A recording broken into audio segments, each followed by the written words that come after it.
সেই নির্বাচনে বাংলাদেশ জামায়াতুল ইসলামী অংশ নিচ্ছে আগামী সরকার গঠন করার জন্য, শক্তিশালী কোনো বিরোধী দল হওয়ার জন্য নয়। আগামী 12ই ফেব্রুয়ারি যে নির্বাচন বাংলাদেশে অনুষ্ঠিত হতে যাচ্ছে, সেই নির্বাচনে বাংলাদেশ জামায়াতুল ইসলামী অংশ নিচ্ছে আগামী সরকার গঠন করার জন্য, শক্তিশালী কোনো বিরোধী দল হওয়ার জন্য নয়।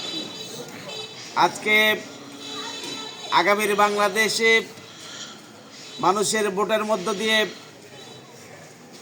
এটা নির্ধারণ হবে বাংলাদেশ আবার গোলামীর জিঞ্জিরে আবদ্ধ হবে, বাংলাদেশ কি আবার কোনো সন্ত্রাস, চাঁদাবাজ, দুর্নীতিবাজের আখড়ায় পরিণত হবে, নাকি বাংলাদেশের মানুষ স্বাধীন চেতা মন নিয়ে এদেশে বসবাস করবে, দুর্নীতিমুক্ত একটি দেশে বসবাস করবে, সেটা নির্ধারণ হবে আগামী 12ই ফেব্রুয়ারির নির্বাচনে। বন্ধুরা, যেহেতু আমাদের এখন আর বসে থাকার সময় নেই, আমরা দীর্ঘদিন আন্দোলন সংগ্রাম করেছি ফ্যাসিবাদের বিরুদ্ধে, আমরা দীর্ঘদিন যাবৎ এই জমিনে ফসল বুনেছি, এখন সময় এসছে সেই ফসল গড়ে উঠাবার। আমরা সেই ফসল গড়ে উঠানোর জন্য সবাই একে অপরের কাঁধে কাঁধ মিলে সারিবদ্ধভাবে এই সংগ্রামকে, ব্যালট বিপ্লবকে আমরা মঞ্জিলে মাকসুদে পৌঁছা পর্যন্ত আমরা নিতর হব না, নিস্তব্ধ হব না, ইনশাআল্লাহ।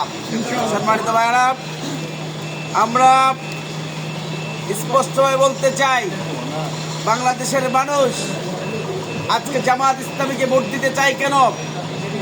বাংলাদেশের মানুষের কাছে প্রতীয়মান হয়েছে এদেশে একটি সংগঠন, যেই সংগঠনের নাম বাংলাদেশ জামাত ইসলামী, যাদের শীর্ষ নেতাদেরকে ফাঁসিতে ঝুলানো হয়েছে, হাজার হাজার নেতা কর্মীদেরকে পঙ্গু করে দেওয়া হয়েছে, লক্ষ লক্ষ মামলা করা হয়েছে, লক্ষ লক্ষ নেতা কর্মীদেরকে জেলে করে দেওয়া হয়েছে। তারপরও এই দলের নেতা কর্মীরা কোনো অন্যায়ের কাছে আপোষ করেনি, মাথা নত করেনি। এদেশের স্বাধীনতা সার্বভৌমত্বের রক্ষা কবচ ইসলাম, সেই ইসলামকে নিয়ে আন্দোলন সংগ্রাম করে সেই সংগঠন জামাত ইসলামী। এজন্য দেশের মানুষ আজকে মুখিয়ে আছে জামাত ইসলামী দাঁড়িপাল্লায় ভোট দেওয়ার জন্য।